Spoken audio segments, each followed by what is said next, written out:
School কলেজের গণ্ডি ছাড়িয়ে কন্যাশ্রীকে বিশ্ববিদ্যালয়ের আঙিনায় নিয়ে যাওয়ার ঘোষণা করেছেন আগেই। এবার সেই প্রকল্পকে জনপ্রিয় করতে গুরুত্বপূর্ণ পদক্ষেপ করলেন মুখ্যমন্ত্রী। রাষ্ট্রপুঞ্জে পুরস্কৃত হয়েছে রাজ্যের কন্যাশ্রী প্রকল্প। সেই উপলক্ষে শুক্রবার নেতাজি ইন্ডোর স্টেডিয়ামে আয়োজন করা হয় বিশেষ অনুষ্ঠানের। সেখানে মমতা বন্দ্যোপাধ্যায় ঘোষণা করেন, স্নাতক স্তরে বিজ্ঞান ও কলা বিভাগে যারা ৪৫% নম্বর পাবেন তারা স্নাতকোত্তরে পড়াশোনার জন্য পাবেন বিশেষ ভাতা। বিজ্ঞান বিভাগের পড়ুয়ারা পাবেন মাসিক ২৫০০ এবং কলা বিভাগের পড়ুয়ারা মাসে ২০০০ টাকা। আমার কাছে কালকে এনআরআইরা এসেছিলেন, তারা আমাকে একটা প্রপোজাল দিয়েছেন, যারা খুব মেধাবী, বিশ্ববিদ্যালয় ভালো করবে, তারপরে গবেষণা করতে চায় পৃথিবীর বিভিন্ন প্রান্তে, তারা বলেছে 10টি মেয়ের ভার তারা নেবে। থাকার খরচ লাগবে না, খাবার খরচ লাগবে না, পড়াশোনার খরচ লাগবে না, সেই খরচাটাও তারা দেবেন। অর্থাৎ এমনকি ভবিষ্যতে গবেষণার কাজেও they will get the help.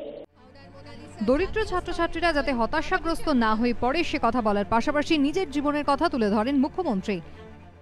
দরিদ্রতা জীবনের অপরাধ নয়, আমি গরিব হয়ে জন্মটা আমার অপরাধ নয়। আমরা বলি জন্ম হোক যথাতথা, কর্ম হোক ভালো। আমি নিজেও একদিন আমার কলেজ লাইফে আমি পড়াশোনা করতে গিয়ে দেখেছি, একটা খাতায় লিখে আনতাম, একটা বইও ছিল না, তাতে কোনোদিনও আমরা কারোর কাছে ভিক্ষে নিইনি, কারো কাছে দয়া নিইনি, নিজের পায়ে দাঁড়িয়ে স্ট্রাগল করে দাঁড়িয়েছি, কিন্তু মাথা নত করিনি। গরিবীকে জয় করতে হবে। এদিনও নাম না করে বিজেপির বিরুদ্ধে বিভাজনের রাজনীতির অভিযোগে সরব হন মমতা বন্দ্যোপাধ্যায়।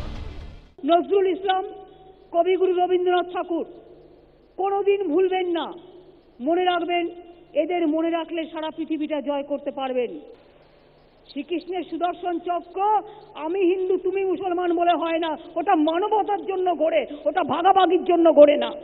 জীবনেরও জয়গান গাও, জীবনেরও জয়গান গাও, জীবনেরও জয়গান গাও, আমি ভাঙনের জয়গান গাই না। জনপরিষেবায় বিশেষ কৃতিত্বের জন্য রাজ্যের কন্যাশ্রী প্রকল্প পেয়েছে রাষ্ট্রপুঞ্জের শ্রেষ্ঠত্বের শিরোপা ইউএন পাবলিক সার্ভিস অ্যাওয়ার্ড। তাই কেন্দ্র এবং অন্য রাজ্যগুলিতেও এই প্রকল্প চালু করা উচিত। শুক্রবার লোকসভায় কথা বলেন তৃণমূল সাংসদ মৃগাঙ্ক মাহাতো। ইতিমধ্যেই কন্যাশ্রী প্রকল্পের আওতায় এসেছে প্রায় ৪১ লক্ষ ছাত্রী। সরকারের দাবি, এই প্রকল্পের ফলে স্কুল ছুটের সংখ্যা যেমন কমেছে, তেমনি উল্লেখযোগ্যভাবে কমেছে বাল্যবিবাহ। এবার বিশ্ববিদ্যালয় স্তরে কন্যাশ্রী ভাতা চালু হওয়ায় বহু গরিব ছাত্রছাত্রীর উচ্চশিক্ষার স্বপ্ন পূরণ হবে বলে মনে করছেন পর্যবেক্ষকরা। আশাবুল হোসেনের রিপোর্ট, এবিপি আনন্দ, কলকাতা।